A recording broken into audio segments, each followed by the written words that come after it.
بسم اللہ الرحمن الرحیم۔ عراق ہو، افغانستان ہو یا حال ہی میں امریکن ملٹری کی طرف سے وینزویلا میں ہونے والا آپریشن ہو، جس میں وینزویلا کے پریزیڈنٹ کو بیڈ روم سے وائف سمیت اٹھا لیا گیا تھا، امریکن ڈیفنس فورسز بڑی کامیابی کے ساتھ ملٹری آپریشنز ایگزیکیوٹ کرتی ہیں،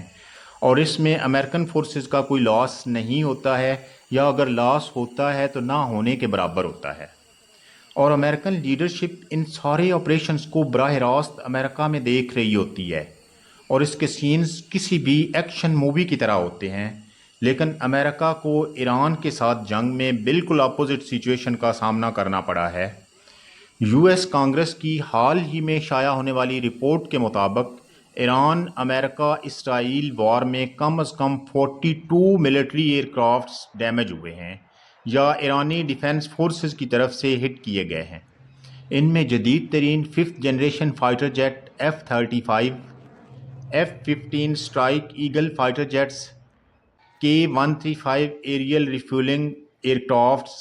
C-130 special operation aircrafts, جاسوسی اور ڈرون طیارے شامل ہیں۔ اس تعداد میں مزید اضافہ اس وقت ہوا جب 27 مئی کو ایرانی پاسداران انقلاب نے مزید ایک MQ-9 ریپر ڈرون طیارہ گرانے کا دعویٰ کیا، جبکہ F-35 اور کئی دوسرے طیارے دم دبا کر بھاگ گئے۔ USA ایئر فورس کو ایران کے ساتھ یہ جنگ بہت مہنگی پڑی ہے، اور ڈونلڈ ٹرمپ کو اندرونی اور بیرونی حلقوں میں شدید قسم کی تنقید کا سامنا کرنا پڑ رہا ہے، اور اب امریکہ سیف ایگزٹ چاہتا ہے، اور اس سیف ایگزٹ کے حصول کے لیے پاکستان کی سروسز طلب کر لی گئی ہیں، اور امریکہ کو بخوبی اندازہ ہے کہ اس ساری سچویشن میں پاکستان ہی وہ واحد ملک ہے جو امریکہ کو اس دلدل سے نکال سکتا ہے۔ خیر، پاکستان نے ہمیشہ کی طرح اس بار بھی امریکہ کو مایوس نہیں کیا ہے، اور خطے میں اپنا اثر و رسوخ بروئے کار لاتے ہوئے امریکہ کے لیے سیف ایگزٹ کی راہ ہموار کر لی ہے۔ اس سلسلے میں پاکستان نے چائنا، رشیا، ایران، ترکی اور سعودی عرب کو اعتماد میں لے کر امریکہ بہادر کو جلتی ہوئی آگ سے محفوظ نکالنے کا اہتمام کر لیا ہے، لیکن ڈونلڈ ٹرمپ کو شاید یہ ساری عزت راس نہیں آ رہی ہے، اور انہوں نے جب فیلڈ مارشل عاصم منیر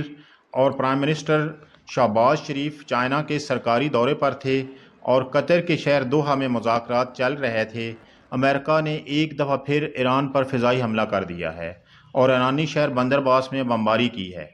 یہ شہر ایران کے جنوب میں اسٹریٹ آف ہارمز کے پاس واقع ہے۔ دوسری طرف اسرائیل نے لبنان پر حملے تیز کر دیے ہیں، اور اب تک کی اطلاعات کے مطابق متعدد لبنانی ان حملوں میں شہید ہو چکے ہیں۔ دنیا کے مہذب ترین ملک کا دعویٰ کرنے والا امریکہ پوری دنیا کے سامنے ننگا ہو چکا ہے۔